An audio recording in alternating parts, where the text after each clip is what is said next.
আমার খারাপ লাগতেছে যে ছোট ছোট বাচ্চারা, আমি তো পড়াশোনা শেষ করছি আরো অনেক আগে, আর বিশ্ববিদ্যালয়ে ঢুকছিলাম আরো অনেক আগে। এই যে ছোট ছোট বাচ্চারা হচ্ছে কি রাস্তায় তারা এভাবে হচ্ছে কি স্লোগান দিচ্ছে, এরা কি আপনাদের কারো কাছে কি চাকরি ভিক্ষা চাইছিল? এরা কি কেউ কি বলছিল যে আমাকে প্রশ্নপত্র দেন আমি চাকরিতে বসি?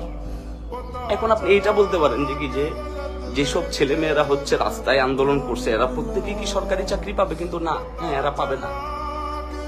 কিন্তু কোটাটার যদি সংস্কার হইতো এরা হয়তো একটা আশা পাইতো। মানুষ বাঁচে আশায়, বাকিটা বাঁচে তার পরিশ্রমে। আমি পরিশ্রমে বিশ্বাস করি, আমি নিজেকে বিশ্বাস করি। 2018 সালে যখন কোটা আন্দোলন হয়, আমাদের প্রাইম মিনিস্টার কিন্তু চাইলে তখন এটা সুন্দর একটা সমাধান দিতে পারতো। তাইলে হয়তো গতকালকের যে 15 জুলাই যে কালো দিন আমরা দেখছি, এটা আমাদের কারোর জন্যই ভালো ছিল না। হয়তো ওই দিনটা আমাদের দেখতে হইতো না যদি আমরা একটু বিবেক বুদ্ধি খাটায়া যদি 2018 সালে সবাই বসে সুন্দর করে একটা সুন্দর সমাধানের দিকে যদি আমরা যাইতাম, তাইলে হয়তো আজকে কারো মায়ের বুকের ছেলের হয়তো শরীর থেকে রক্ত ঝরতো না, তাকে হয়তো চিৎকার করে কান্না করতে হইতো না, তাকে হয়তো রাষ্ট্রের কাছে আহাজারি করতে হইতো না। এরা সবাই আপনাদেরই সন্তান, বিশ্বাস করেন। এই ছেলেগুলাই কিন্তু বাংলাদেশ, এই ছেলে মেয়েগুলা যারা আছে এরা বাংলাদেশ। আমরা সবাই আসলে কেমন যেন একটা ভুল স্বর্গে আছি। আমরা এক পক্ষ হচ্ছে আন্দোলন করতেছি, আরেক পক্ষ হচ্ছে তাদেরকে প্রতিহত করতেছি, কিন্তু এই দুই পক্ষই কিন্তু আমরা ছাত্র।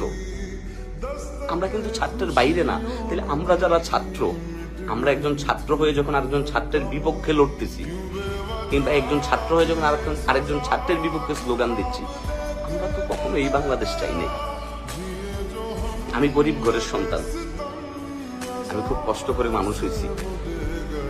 আমি সবসময় চাইছি যে কি 2-4টা ডাল ভাত খেয়ে এই দেশের অক্সিজেন নিয়ে বড় হব। আমার বাচ্চাটা যখন বড় হবে, যদি আমার কখনো বিয়ে হয় কিংবা আমার যখন যদি কখনো বাচ্চা হয়, আমার বাচ্চার আমি আমার দেশের ইতিহাস, সংস্কৃতি, কালচার, রাজনীতি, অর্থনীতি, জ্ঞান, বিজ্ঞান, রিসার্চ এসব নিয়ে আমার বাচ্চারা আমি শিক্ষা দিব যে দেখো আমার দেশের এই হচ্ছে ইতিহাস, আমার দেশের এই হচ্ছে ঐতিহ্য। কিন্তু আমরা তো এই বাংলাদেশ চাই নাই, আমরা তো এই বাংলাদেশ তো আমরা চাই নাই। এদেশের প্রত্যেকটা ছেলে রাত্রে ঘুমাইতে যায় দেশ ছাড়ার স্বপ্ন নিয়ে। প্রত্যেকটা ছেলে বুকের ভিতরে একটা চাপা কষ্ট রেখে তারা জানান দেয় যে কি যে ইস আমি যদি দেশটা ছেড়ে চলে যেতে পারতাম। গতকালকে আমার শেষ পোস্ট কিন্তু এটাই ছিল। আমি কিন্তু এইভাবে বলছিলাম ডিরেক্ট যে আল্লাহ যদি আমার কখনো তাওফিক দেয়, আমার যদি কখনো সামর্থ্য দেয়, আমি দেশটা ছেড়ে চলে যেতে চাই, প্রয়োজনে লেবার ভিসায় আমি চলে যাব। এখন আমি গেলে হয়তো আমি অমেধাবী, আমার কোনো মেধা নাই, আমার কোনো যোগ্যতা নেই। সোশ্যাল মিডিয়া এসে 2-1টা কথা বলা ছাড়া আমার আর মনে হয় কোনো যোগ্যতা নেই আমার কাছে, যতটুকু মনে হয়। কিন্তু আমি যদি লেবার ভিসায় দেশের বাইরে চলে যাই, ওখান থেকে ইনকাম করে যে 2টা পয়সা আমি দেশে পাঠাবো, একজন রেমিটেন্স যোদ্ধার কাতারে আমি পড়বো। আমার দেশে যে হাজার হাজার রেমিটেন্স যোদ্ধা, লাখ লাখ রেমিটেন্স যোদ্ধা, আমরা তো তাদেরকেও সম্মান দিতে পারি না, তাদেরকে ইজ্জত দিতে পারি না। করোনার সময় দেখলাম তো দেশের সিস্টেমকে নিয়ে গালিগালাজ করতেছে, অথচ রেমিটেন্স যোদ্ধাদের পয়সায় আমার দেশের অর্থনীতির চাকা সচল। আর এই যে তরুণ মেধাবীদেরকে দেখতেছেন, কোমলমতি শিশুরা যারা রাস্তায় নামছে, এরা আগামীর বাংলাদেশ। এরা যদি এদের ন্যায্য অধিকার, ন্যায্য দাবিটা যদি না পায়, এদের ঘর থেকে আবার যে সন্তান হবে যারা আগামীর বাংলাদেশে কি লিড দিবে, তারাও কিন্তু হতাশ হয়ে যাবে, তারা। তো এই কষ্ট আসলে কার কাছে দেখাবো, এই কষ্ট কার কাছে বলবো? দিন শেষে আমিও তো কোনো না কোনো মায়ের সন্তান, আপনারাও কোনো না কোনো মায়ের সন্তান। আমরা কেউ আসলে চাই নাই যে আমার দেশটা এরকম অসুস্থ হয়ে যাক, আমার দেশটা এরকম ডাস্টবিন আবর্জনা হয়ে যাক। আমরা কেউ চাই না। আমরা সবাই, বিশ্বাস করেন, আমরা সবাই চাইছি একটা সুন্দর বাংলাদেশ।